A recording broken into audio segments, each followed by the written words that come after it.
are usually, while most magical attacks are usually just a case of paranoid anxiety, sometimes a negative person can really hook their bad attitude onto you.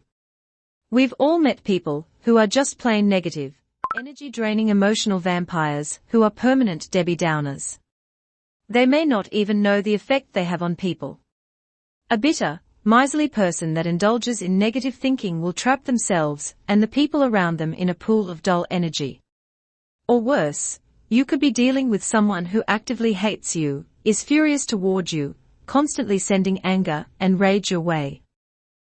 If someone is really giving you bad vibes, a jilted ex, or a power-tripping boss, for example, then magic circles and smudging may not be enough to keep their onslaught of negativity at bay.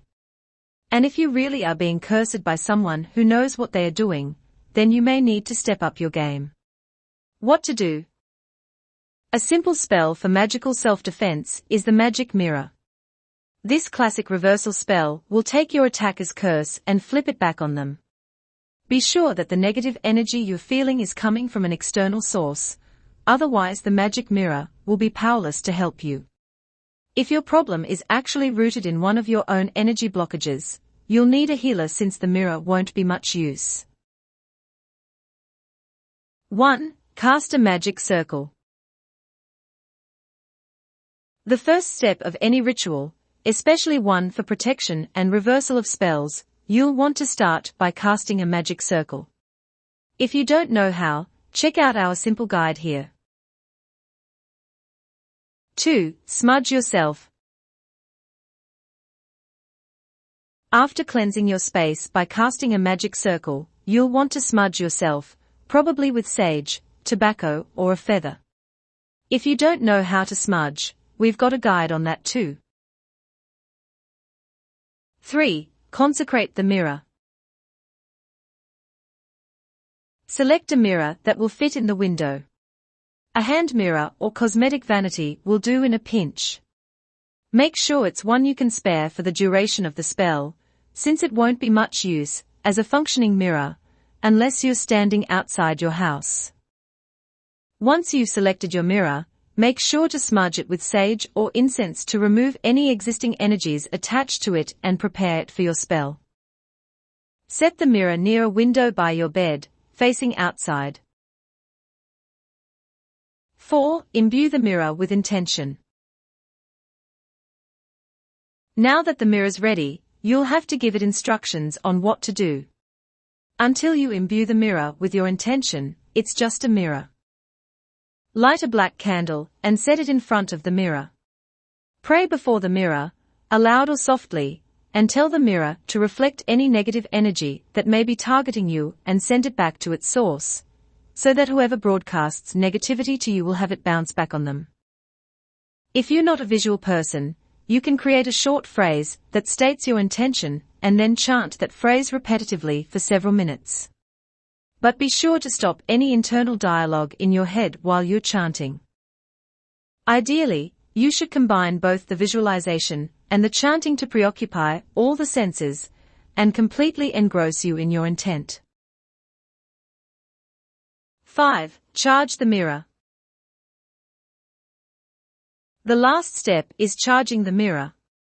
After you've given the mirror its instructions, it needs some power to carry out its task. We can manipulate energy with our attention and our breath. A combination of the two is even more effective. As the old maxim goes, energy flows where attention goes. So, start by fixing your attention on the mirror. A period of meditative absorption with the mirror, as the object of your meditation, will naturally draw your energy to it. To bring even more vital energy to the mirror, use your breath. Take a long deep breath through the nose, while visualizing your energy field absorbing free energy from all around you. Then, as you exhale long and full, visualize your breath blowing energy all over the mirror. Gazing softly at the mirror for at least 5 to 10 minutes, while breathing deeply will charge the mirror nicely. That's it. Since you want the magic mirror to keep working after the initial ceremony is complete, you don't want to close your magic circle. Just finish charging the mirror, and then let the candle burn out on its own. You'll know when the mirror is charged and ready, you'll just have a feeling in your gut. Leave the mirror up for as long as you need to, recharging it on every new moon. When you no longer need the mirror, wait till the next full moon, and then bury it somewhere no one will disturb it. Alternatively, if you want to use the mirror again, simply smudge it with sage within a magic circle 3 days in a row, and it should be ready to repurpose. But if someone really is intentionally cursing you, the burial method is preferred. The magic mirror spell is a powerful practice for reversing magical attacks or assaults of unwanted energy. It can be employed time and time again to ward off negative vibrations. Magic mirrors are simple, but effective, and they can be improvised or embellished as needed. This basic spell offers powerful defensive protection against people who are actively bringing you down, whether they know it or not. Some people worry that the magic mirror spell could be considered black magic because it's sending negative energy back to someone. But in fact, the magic mirror is simply accelerating the process of karma on your behalf. The sender of negativity will always receive it back anyway. The magic mirror just speeds up the process to get them out of your hair. If even this method of protection isn't enough to solve your problem, you may want to consider letting a professional deal with it. Coming in for a healing session can dissipate much of the negative energy attached to you. And if you're one of the rare cases who actually is possessed by an intrusive entity and really does need an exorcism or extraction, then it's best to leave that up to us.